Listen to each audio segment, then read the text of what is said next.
नमामि धन्वन्तरिमादिदेवं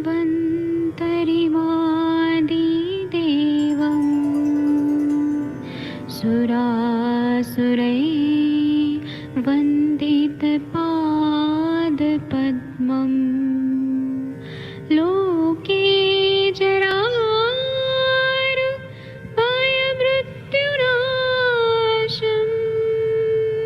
दातारमीशं विविधौषधीनां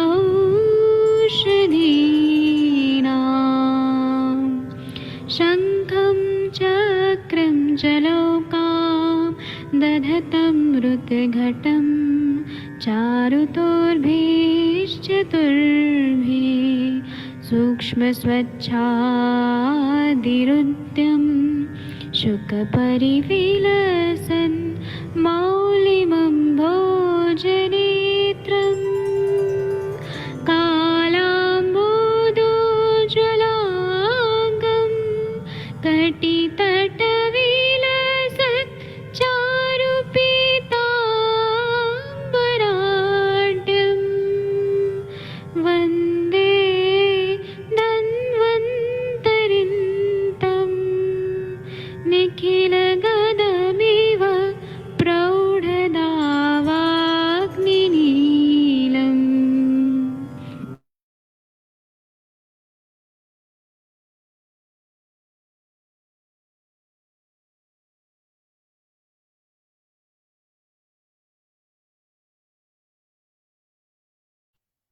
प्रणाम सभी लोग को। मैं वैद्य अरविंद पाठक आप सभी लोग का स्वागत करता हूँ। चलिए, ये पहला अध्याय का जो लास्ट वाला श्लोक है, ये कौन पढ़ना चाहेगा? मैं यहाँ पे अनम्यूट करने का ऑप्शन दे देता हूँ। आप लोगों में से जो भी पढ़ना चाहे वो पढ़ सकते हैं। लास्ट वाला 49 नंबर का श्लोक पढ़ना है। कौन पढ़ेगा? मैं पढ़ूं सर? हाँ सर, पढ़िए सर। बचा यष्ट्याभ्य सिंधुत्थ पथ्या नागर दीप्तकई सुद्यते बाग बिलीड़ई सकुष्ट कण जीरकई। इति श्री वैद्यपति सिंह गुप्त सुनु श्रीमद भागवत विरचितायाम अष्टांग हृदय संहितायाम षष्ठी उत्तर स्थान वालो उपचरणियो नाम प्रथमो अध्याय। बच्च मुलेठी सेंदब हरड़ सौंठ अजमाइन कूट पिपली और जीरा के साथ सिद्ध किया हुआ घृत चाटने से वाणी निर्मल होती है। इस प्रकार विद्युतनी टीका में उत्तर स्थान का बाल उपचारणीय नामक प्रथम अध्याय समाप्त हुआ। Thank you sir. हाँ, तो जो बच्चे बोल नहीं पाते हैं ठीक से, मतलब वो मिनमिन आते हैं, गदगद आते हैं, या फिर उनको हकलाते हैं, उनके लिए वचा, मुलेठी, सेंधव नमक, हरितकी, शुंठी, अजवाइन, कुष्ठ, पिपली और जीरा के साथ सिद्ध किया हुआ घृत है, ये चाटने के लिए दें तो इससे वाणी निर्मल हो जाती है। इसकी टीका पढ़ना है। आदरणीय सर, आप कृपया टीका पढ़ दीजिए। हाँ सर। पचादी भी से पिलाड़ई वाक सस्यति सुयत इति चिंत्यम करमवत करम करता इत्यस्य त्व विषय। इति श्री मृगांक दत्त पुत्र श्रीमद अरुण दत्त विरचित तयाम अष्टांग हृदय टीकाया सर्वांग सुंदराख्या षष्ठी उत्तर स्थाने बालोपचरणियो नाम प्रथमो अध्याय समाप्त। इसका मतलब है कि वचा आदि को लेना है। इन सबको अगर हम लोग घी के साथ देते हैं तो ये जो है ये वाक के लिए बहुत ही अच्छा रहता है। शूयतिथि चिंत्यम, इसमें कुछ तो व्याकरण है कि कर्मवत कर्म करता, ऐसे विषय बताए। तो इस तरह से मृगांक दत्त के पुत्र जो अरुण दत्त जी हैं, उन्होंने जो अष्टांग हृदय में सर्वांग सुंदर व्याख्या लिखी है, उसका जो उत्तर स्थान है वो छठवां है, और उसमें प्रथम अध्याय बालोपचारणी अध्याय समाप्त हुआ। इसके बाद का जो श्लोक है, बालामय प्रतिशय, आमय मतलब रोग, बच्चों का जो रोग होता है उसको ठीक करने का जो अध्याय है वो बता रहे हैं। चलिए ये शुरू कर दीजिए, द्वितीय अध्याय। द्वितीय अध्याय अथा तो बाल आमय प्रतिषेधम व्याख्यास्यामः इति यह स्माउ आत्रेय आदयो महर्षय। अब इसके आगे बाला में प्रतिषेध अध्याय का व्याख्यान करेंगे, जैसा कि आत्रेय आदि महर्षियों ने कहा था। जी, इसकी तीन टीका प्रकार पढ़ते के हैं। शिशु। इसका टीका, अच्छा वो भी पढ़ दीजिए। हाँ, 3 प्रकार के शिशु। तीन प्रकार के शिशु त्रिविधा कथतो बाल क्षीरान उभय वर्तने स्वास्थ्यम ताभ्याम अदुष्टाभ्याम दुष्टाभ्याम रोग संभव है। बालक 3 प्रकार के कहे गए, क्षीराद, अन्नाद और क्षीर अन्नाद। दूध और अन्न के अदूषित होने से स्वास्थ्य होता है और इनके दूषित होने से रोग उत्पन्न होते हैं। हाँ, तो 3 तरह के बच्चे बताए गए हैं आयुर्वेद में। क्षीराद जो केवल दूध पी के रहते हैं, अन्नाद मतलब जो अन्न खा के रहते हैं अवस्था के हिसाब से, मतलब जब बच्चे छोटे होते हैं तो दूध पीते हैं, जब बड़े होते हैं तो अन्न खाते हैं, और कुछ ऐसी अवस्था है कि दूध भी लेते हैं और अन्न भी खाते हैं। जब दूध अच्छा आ रहा है, माँ का दूध है या धात्री का दूध है या गाय का, बकरी का, जो भी दूध ले रहे हैं, अगर वो दूषित नहीं है, अन्न दूषित नहीं है, तो स्वास्थ्य होता है। और अगर वो दूषित हो गया तो रोग उत्पन्न होते हैं। इसके साथ में अग्नि का भी कॉन्सेप्ट है कि अग्नि भी अच्छा होना चाहिए कि दूध को पचा पाए। अग्नि अच्छा है और दूध खराब है तो फिर वो बीमारी हो जाएगा। इसका ऊपर से पढ़िए अस्मादनंतरम। अस्माद अनंतरम बालस्य उपचारणम में ये रोगा तच्चिकित्सार्थो बाल आमय प्रतिषेध उच्यते। अथा तो बाल आमय प्रतिषेधम व्यत्यस्तान इतिया स्माउ आत्रय दो महर्षि त्रिविजय कथतो बाल क्षीरान्न उभय वर्तने स्वास्थ्यम ताभ्याम अदुष्टाभ्याम दुष्टाभ्याम रोग संभव है। टीका है, बालस्त्र प्रकार कथतो मुनि भी क्षीर वर्तनो अन्न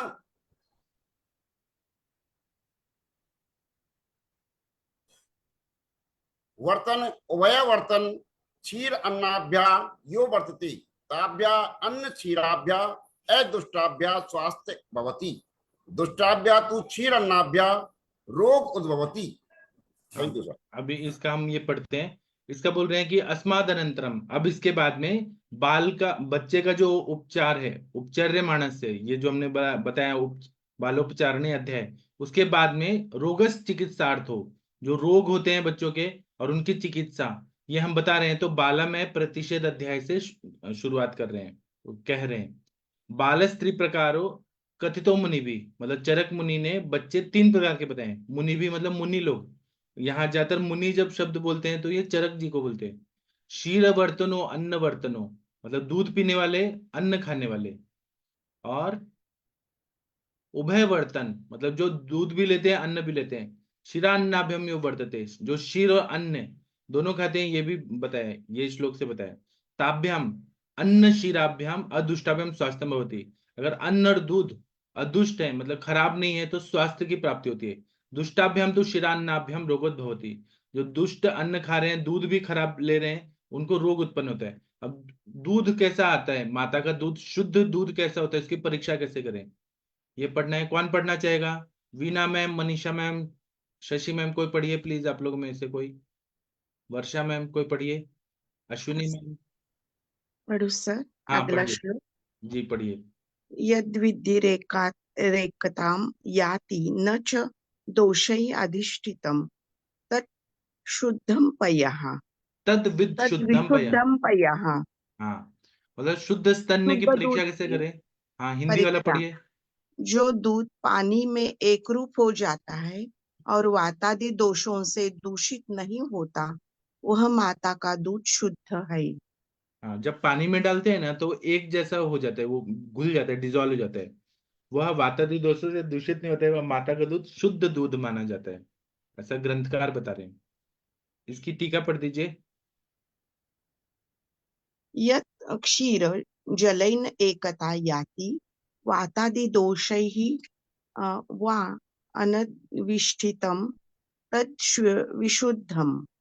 मतलब जो दूध है जल में एक हो जाता है तो वो शुद्ध है, और जो मिक्स नहीं होता है, वातरी दोष से युक्त होता है, वह खराब होता है। शुद्ध जो है, जो पानी में घुल जाता है और वातादि दोष से न अधिष्ठितम, वो मतलब वातादि दोष से नहीं दूषित है, वो शुद्ध बताया।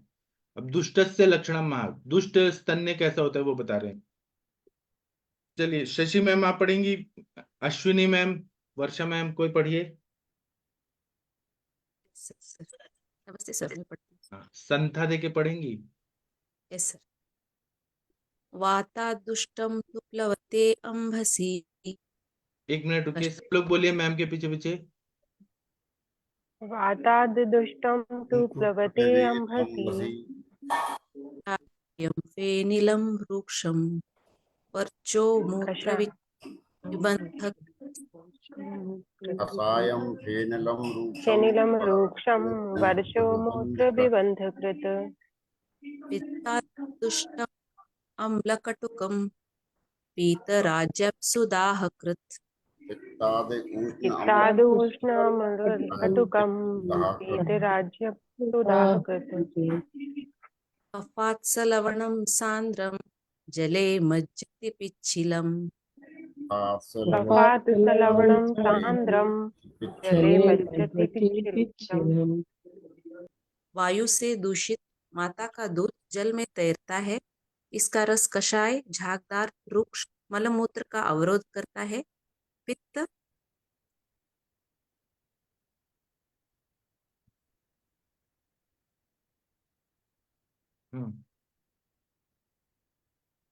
पित्त से दूषित दूध उष्ण आम्ल कटुरस जल में डालने पर डालने पर पीली रेखाओं वाला तथा दाह करने वाला होता है।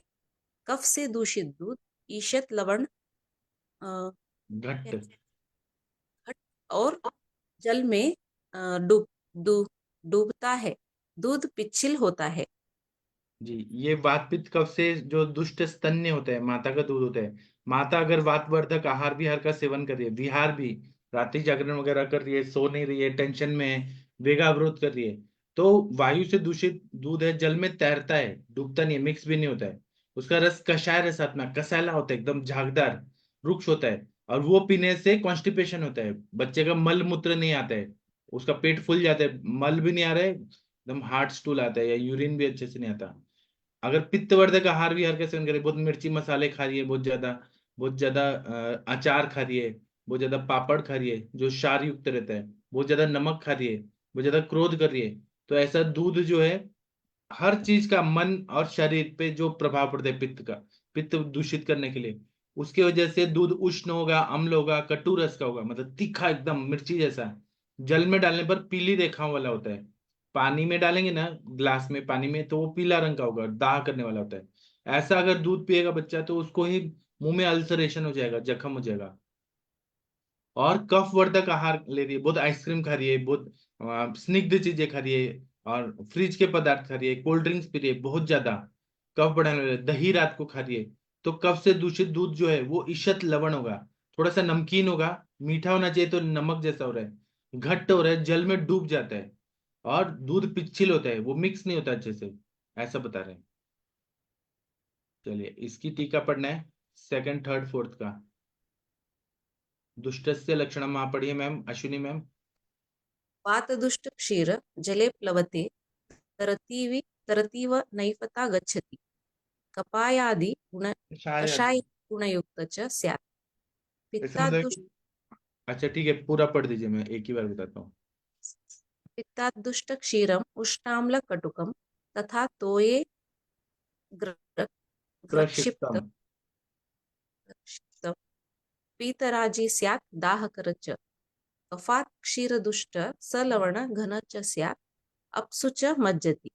हाँ, इसका मतलब है कि वात दुष्ट जो होता है दूध, जले प्लवते, वो पानी में तैरता है, तरतीव नैकता गच्छति, वो ऐसे तैरता है तो वो मिक्स नहीं होता है, एक नहीं होता है। कषायदि गुणयुक्त च स्यात्, कषायदि गुणयुक्त रहता है।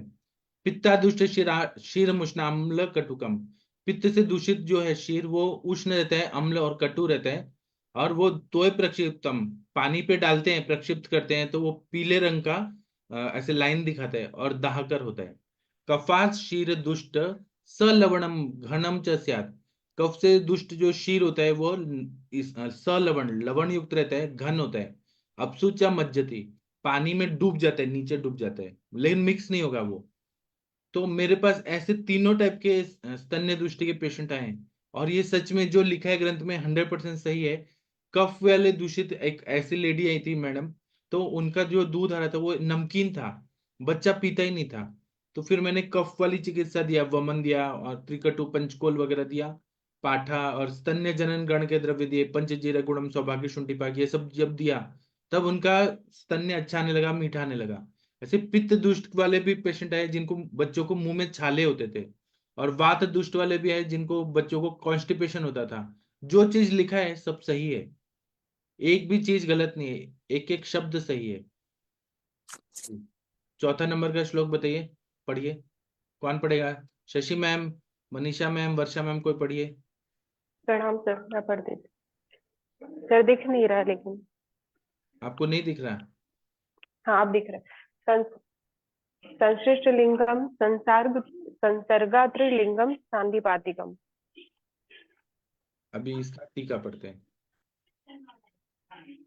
दो दोषों के मिलने से दूषित दूध में दो दोषों के मिश्रित लक्षण होते हैं, सन्निपात में तीनों दोषों के लक्षण होते हैं। जी, इसकी टीका। संसर्गात दुष्ट। संसर्गात दुष्ट क्षीर संश्लिष्ट लिंग स्यात्, सांदीपातिक क्षीर त्रिलिंग स्यात्। इसका मतलब मतलब ये। संसर्ग दो, हाँ, पढ़िए पढ़िए। जी, दो दोषों के संसर्ग से जो स्तन्य दृष्टि होगी उसमें दो दोषों के लक्षण मिलेंगे, और जो होगा उसमें तीनों दोषों के लक्षण होंगे। जी, तो आप लोगों ने ऐसे पेशेंट देखे हैं क्या? कोई अनुभव बताइए। मनीषा मैडम, आप कुछ बताना चाहेंगी? ऐसे पेशेंट आए आपने देखे हैं, स्तन्य दुष्टि हुआ है, वात से, पित्त से, कफ से? ऑडियो ऑन करिए। हाँ। हाँ जी सर, प्रणाम सर। हाँ, प्रणाम मैम, जी बताइए। सर, बिल्कुल बिल्कुल इसी तरह के दिखते हैं रोगियों में लक्षण। और माता की स्तन्य पे ध्यान न दे करके और बच्चों का ही सिर्फ चिकित्सा चलाया जाता है, जबकि यहाँ पर माता का यदि चिकित्सा दिया जाए तो वो बच्चा स्वतः ही स्वस्थ हो जाता है।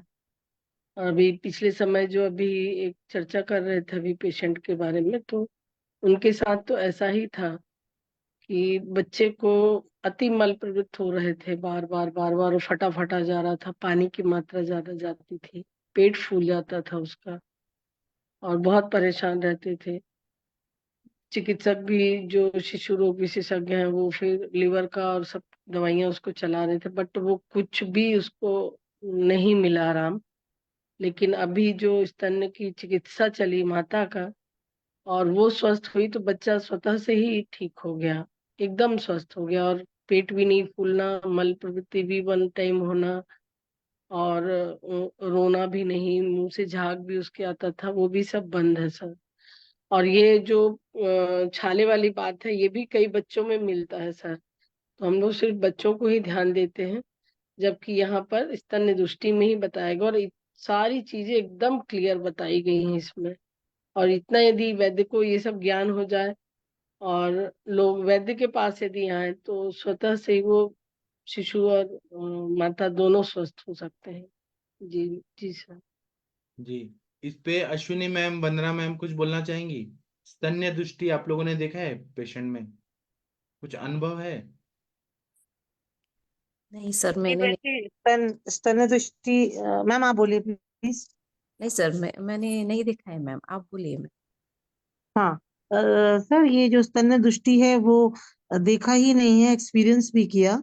और उसको जैसी शुद्धि की जाती है या माता को ही ट्रीट किया जाता है, तो जो लैक्टेटिंग मदर है वो अपने बच्चे को भी स्वस्थ रख पाती है। तो इसमें कोई शक नहीं है कि स्तन्य का बच्चे के प्रारंभिक अवस्था में, जबकि वो दुग्धपान करता है उस समय क्षीर परी है, तो बहुत ज्यादा फर्क पड़ता है उसको। जो माता ने खाया वो स्तन्य दुष्ट स्तन्य के थ्रू बालक में अवश्य जाता है।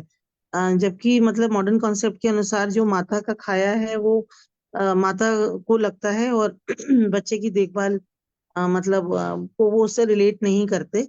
और हमारे यहाँ जो ये कॉन्सेप्ट है स्तन्य दृष्टि का, ये बिल्कुल सही और एकदम सही है, क्योंकि रस जो जो भी दुष्ट होता है वो स्तन्य के थ्रू जाता है, और बालक को कभी डायरिया या जो माँ ने खाया है वैसे ही बालक को पेट की गड़बड़ी या कुछ भी होती है। तो जो माता का लैक्टेटिंग पीरियड में, इसीलिए मदर का जो फूड है वो बहुत ज्यादा ध्यान रखना चाहिए। जी। जी। इतने हाँ। बार तो पेडियाट्रिक लोग, पेडियाट्रिक डॉक्टर्स स्तन्य ही बंद कर देते हैं, और दूसरा दूध पिलाओ ऐसा बोलते हैं, मगर स्तन्य दृष्टि के लिए उनके पास तो कुछ भी नहीं है। जी मैम, नहीं ये है बहुत मैम, नहीं इम्पोर्टेंट बात मैम। बोली आपने। जी जी जी। मैम, बिल्कुल भी नहीं है। बच्चों का स्टूल टेस्ट करेंगे, माता का दूध तो बिल्कुल बंद कर देते हैं वो लोग, फिर वो डिब्बे का दूध शुरू करा देते हैं। और इतना क्लियर है वात कफ पित्त और और सन्निपातन। अच्छा, दूषित जो स्तन्य है वो अगर वहां पे रहेगा और उसका शुद्धि नहीं किया, बच्चे को आपने दूसरा दूध दे दिया, तो वो दुष्ट स्तन्य माता को तकलीफ नहीं देगा बाद में क्या? देता है ना, देता है ना, हम्म। उसके एब्सेंट लिए हो मैं जाता है ना। सर वैद जी बोल देते हैं कि उसको निकाल दीजिए एक्सप्रेस हाँ करके, हाँ। या जो कप्स आते हैं उससे आप निकाल दीजिए पंप और उसको करके फेंक उसको। दीजिए। और उसको शुद्ध करने के लिए कुछ भी नहीं होता उनके पास। और वो जो दुष्ट स्तन्य है वो बिल्कुल माता को भी पीड़ित करता है, क्योंकि माता मतलब दूषित अन्न ले रही है तो उसको तो अफेक्ट करेगा ही। और अभी वो बच्चा पैदा करके चुकी है, लैक्टेटिंग पीरियड में है, तो इसका मतलब कि कुछ भी वो फॉलो ही नहीं कर रही, इसीलिए हो रहा है। तो जी। ये चीज तो उनमें है ही नहीं ना, वेगावरोध और ये रात्रि जागरण, ये सब का कॉन्सेप्ट ही नहीं है। वात पित्त कफ है ही नहीं, और मतलब पित्त वर्धक चीजों खाने से ये होता है, ये सब कॉन्सेप्ट ही नहीं है, तो उनको मालूम ही नहीं है कि स्तन्य दुष्टि ऐसी हुई है वैसी हुई है।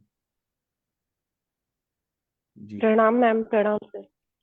सर, और आजकल ज्यादातर जो डिलीवरीज होती है उसमें सब सर्जरी कर देते हैं। सर्जरी करने के बाद माँ तो मतलब बेहोश रहती है, मान लीजिए 4 से 6 घंटे, नहीं भी रहती है तो भी वो लोग बच्चे को उसको नहीं देते हैं फीड कराने, बच्चे को हम्म। उसके पास और कराएं। और वो खुद से फॉर्मुलेटेड, उसके राजीव बाद मैम ये बोलेंगे भी। बच्चा डाइजेस्ट नहीं कर रहा है। मतलब ये एक बिजनेस बन गया है। फिर उसको ले जाके दूसरी जगह एडमिट कर देंगे, फिर वो 6 दिन 8 दिन जितने भी दिन बाहर रहेगा उतने दिन तो वो मदर फीड से मतलब मरहूम ही रहेगा, ऐसे उसको मिलेगी ही नहीं इतने दिन। तो ये सब भी हो रहा है आजकल। अब इसमें स्तन्य दृष्टि भी नहीं है, माता का कोई वो भी नहीं है दोष, लेकिन फिर भी बच्चे को ये सब प्रॉब्लम झेलनी पड़ती है। मुझे ये कहना है कि इंडिया में 12.5 लाख बीएमएस डॉक्टर हैं, मतलब पूरे इंडिया में इतने लोग हैं, तो ये लोग कर क्या रहे हैं? वो अवेयर क्यों नहीं कर रहे हैं समाज को? मतलब वो उनको बताना चाहिए ना कि इस तरह से भी होता है। बीएमएस वाले तो बीएमएस की डिग्री लेते हैं और एलोपैथी के प्रैक्टिस कर रहे हैं सब। वो ठीक है, सिर्फ लेकिन लोगों को बताना चाहिए सब कि यही सब क्या चीजें हैं। लोगों के ऊपर भी इतना असर है एलोपैथी का, क्योंकि कुछ भी खाओ बोलते हैं। उन लोगों को भी पथ्य का आहार नहीं चाहिए। जी, सही बताया आपने। हाँ। और सर बेसिक चीज तो ये है ना कि डिलीवरी वहीं हो रही है, और वहां से फिर वो उनका जो रिलेशन है फिर तुरंत शिशु रोग के पास चले जाना है। वो सब को रिलेटेड है, एक दूसरे से बॉन्ड किए हुए, और बहुत अच्छे से उनका बिजनेस एकदम प्लान किया गया हुआ है। तो उस चक्रव्यूह से निकल नहीं पा रहे हैं, और लोगों की मेंटेलिटी अभी उधर ही है।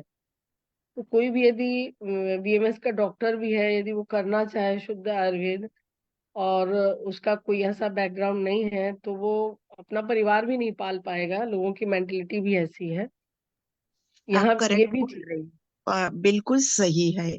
हमें बहुत स्ट्रगल करना पड़ता है क्योंकि क्योंकि हम लोग पूरा 20-22 साल समाज ही से बदल गया है।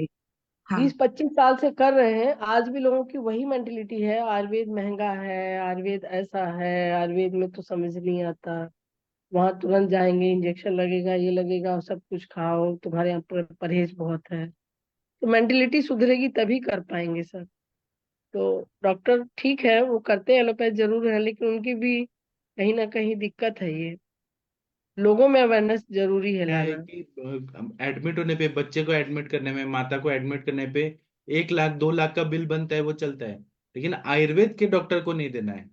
नहीं ये देना है सर। आयुर्वेद को यदि क्योंकि 2,000 भी दिए तो लगता है कि ये क्या चूरन चटनी वाले लोगों को 2,000 कैसे ले लिए। वो बात है। नहीं, मगर पेशेंट को भी ना सब पैसा दे के होना चाहिए, उनको कुछ करना नहीं है नहीं, उसमें। हाँ। हाँ, मतलब परहेज नहीं पालना है, कुछ परहेज डाइट नहीं फॉलो नहीं करना। पालना है। हाँ। नहीं, नहीं सर, अभी 95% लोगों को 1 लाख अबव ही जाता है डिलीवरी में, और सीजर ही हो रहा है। और फिर बच्चे को उधर यदि चला गया तो फिर और 1.5-2 लाख रुपए आराम से आता है खर्चा। और नॉर्मल वो हुई चला तो है भी। उसको भेज देते हैं, मतलब कुछ भी कॉम्प्लिकेशन नहीं रहेगा ना तो भी उसको ऐसे ही कुछ भी करके बोल के उसको भेज देंगे, उसके बाद बोलेंगे नहीं, गंदा पानी शक्कर लिया। जब सर्जरी करके आपने निकाला है तो कैसे उसने शक्कर लिया? और मेकोनियम पास भी नहीं किया है बच्चे ने, मतलब ट्राई भी अच्छे से हो रहा है, सब कुछ ठीक है, फिर कैसे ऐसा हो गया। और यहाँ पे तो मैं बहुत ही ज्यादा देख रही हूँ, बिलासपुर में इस तरह का बिजनेस ही हो गया है पूरा। सभी जगह है मैम, सब जगह है। और आजकल का लाइफ भी एक्चुअली है ना। इससे ना वैजी एक मतलब जब ये इंटेग्रेटेड हॉस्पिटल्स खुलेंगे तो जैसे पुणे में कौन सा है वो डीवाई पाटिल है, कौन सा है आप, काफी फेमस है सर। मैं एक बार ही गई थी वहाँ, मेरी वो पढ़ रही थी दीदी की बेटी एमबीबीएस कर रही थी वहां से। तो एक कॉन्सेप्ट है वहां पर कि जो हम ट्रीट नहीं कर सकते वो तुरंत उधर रिफर करते हैं, जैसे अय्या और उसके बीच में है।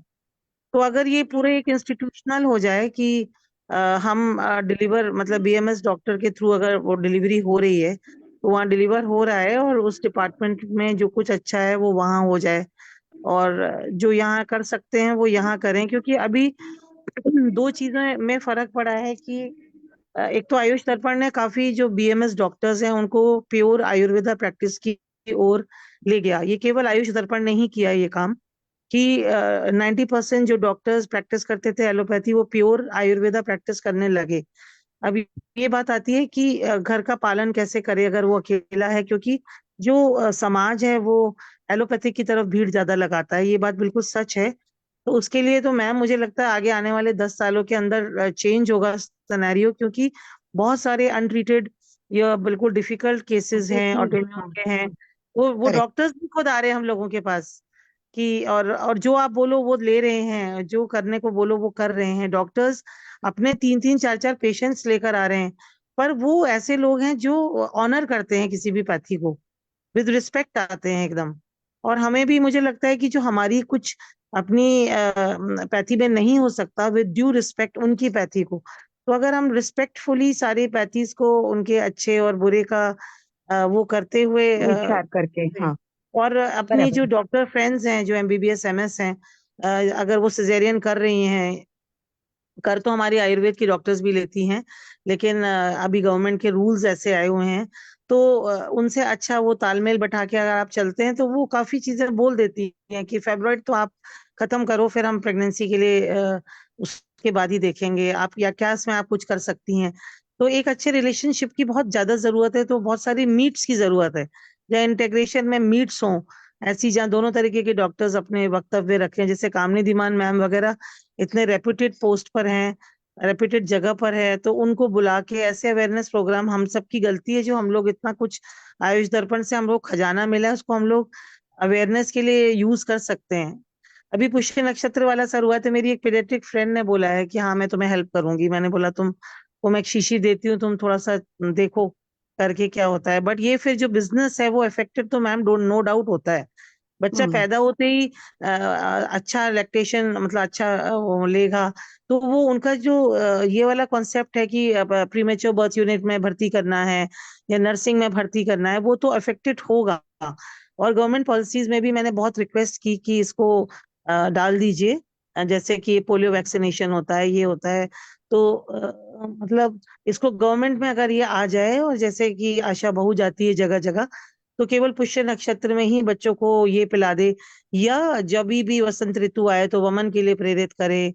तो इस तरीके का जब ये सिस्टम बनेगा तो ये मैम एक्चुअली ऑफिशियल लेवल पर होने लायक है। डॉक्टर कुटेचा वगैरह की मॉरल ड्यूटी है कि वो इस चीज को आगे लाएं कि अभी ये ऋतु आ रहा है तो अब ये कराइए, अब ये ऋतु आ रहा है तो अभी शोधन कराइए।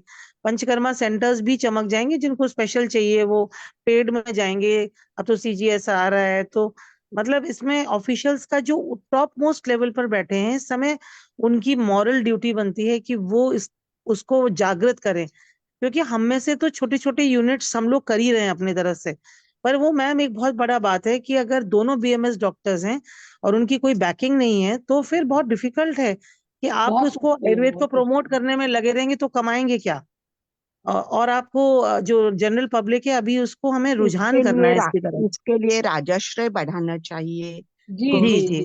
का विचार और करना बड़े लेवल चाहिए पे ज्यादा मैम से ज्यादा। ऑफिशियल जो बड़े बड़े ऑफिसेस, जो आयुष के हमारे इसके मंत्रालय के जो बड़े बड़े लोग हैं, उनको सच में आयुर्वेद के लिए जीना मरना चाहिए, तब और कुछ चेंजेस आ पाएंगे। मेरे सामने एक उदाहरण है, समीर जमदग्नि सर, बार्शी में nursing nursing Dutt cancer hospital है, तो सर वहां पे जाते थे, कई साल गए, तो वहां के पेशेंट रिकवर होने लगे, तो उनको मत आओ करके बोल दिया। हाँ जी मैम, ऐसा भी होता हाँ, है जी। ये सच है, ये जी बात सच है। सर, मैम उनके मैम हम लोग सोच रहे हैं कि गवर्नमेंट की तरफ से ये हो, गवर्नमेंट कोशिश भी की, बट बहुत बड़ा स्कैम है मैम इसके साथ, एलोपैथ के साथ। अभी बाबा रामदेव पे देखिए कैसा हो रहा है। हाँ ना, कहीं भी हाँ, आपने आयुर्वेद को थोड़ा सा भी किया तो बिल्कुल आपको टारगेट कर दिया जाएगा, बहुत करेक्ट। ज्यादा। अभी तो ये बहुत इंडिया बड़ा गवर्नमेंट के स्कैम। लेवल पे हो रहा है मैम, ये HWC जो है, हाँ वो हाँ, जगह अपने वहाँ पंचकर्म वहाँ की पर और हमारी, स्वर्ण प्राशन की इस तरह की सारी व्यवस्था है, उन्होंने चला रखी है ये ऑलरेडी।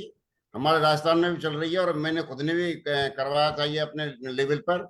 मैनेज कर हर हॉस्पिटल में सप्लाई करवाई थी उसकी उस समय, मेरे टाइम पे जब मैं यहाँ डिप्टी डायरेक्टर था। तो अपने राजस्थान में तो बहुत अच्छे लेवल पे ये स्वर्ण प्राशन वगैरह और इस तरह का चल रहा है। और अब पंचकर्म की सुविधा भी बहुत सारी कई HWC पे आ गई हैं, और उसको सर अपने राजस्थान नाम और दिया है। महाराष्ट्र दोनों जगह बहुत अच्छा चल रहा है। अब मैं राजस्थान रहकर आई हूँ सर। ये VMOU में सर थे तब मैं वहाँ रही थी राजस्थान में। तो राजस्थान में बहुत अच्छा है, रुझान भी है पब्लिक का, और महाराष्ट्र में भी बहुत ज्यादा है। नहीं मैम, वैद्यकीय अपने डिस्ट्रिक्ट उपचार हेडक्वार्टर के कितने हिसाब से अपने आंचल प्रसूता केंद्र बना रखे हैं, वहां पर ने इसकी पूरी पूर्ति की है। अपन धात्री को भी देते हैं, अपन जो प्रेग्नेंट लेडी है उसको भी भोजन वगैरह है, और जो उसकी खुराक है वो दे रहे हैं। मतलब अपन ने पूरी व्यवस्था उस तरह से कर रखी है, अपने आयुर्वेद के हिसाब से उसकी व्यवस्था है पूरी। इस तरह चल रहा है हमारे राजस्थान में। डिस्ट्रिक्ट में सर कम से आप कहाँ कम पर हैं लगे इस समय? 5 सेंटर हैं। एक क्लास का तो हमने सबको ही कर दिया था, करीब करीब जो 1 क्लास के हॉस्पिटल है हमारे यहाँ, उन सबको हमने हमने आंचल प्रसूता केंद्र और पंचकर्म से जोड़ दिया है, और वहाँ सारी सुविधाएं उन्होंने हमने दे रखी हैं। अब वो सर अदर सर अदर अभी आप स्टेट में कहाँ मुझे पर हैं? ज्यादा जानकारी नहीं है। सर अभी आप कहाँ हैं?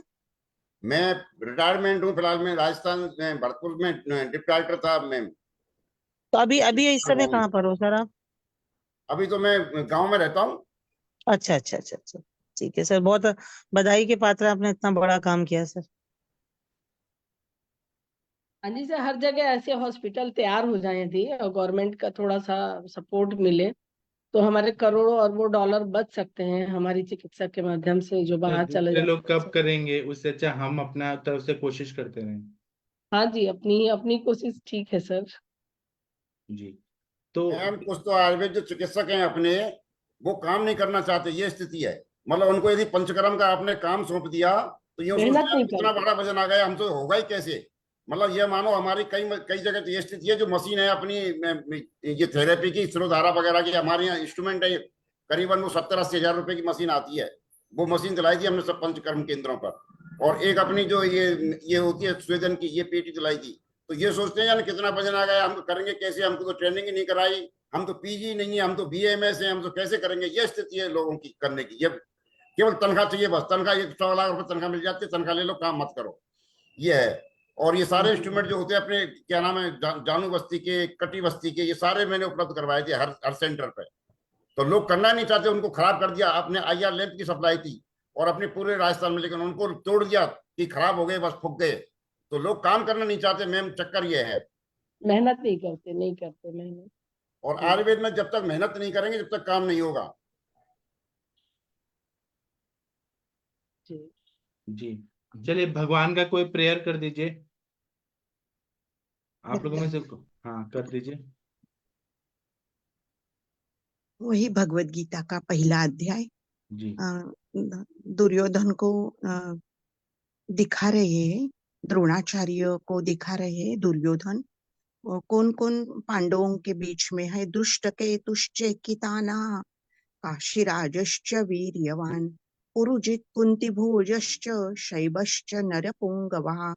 श्रेष्ठ शूर बलशाली ऐसे दृष्टकेतु, चेकितान, काशीराज, पुरुजित, कुंतीभोज और शैब्य, इनके जैसे योद्धे पांडवों के बीच में है। Thank you sir.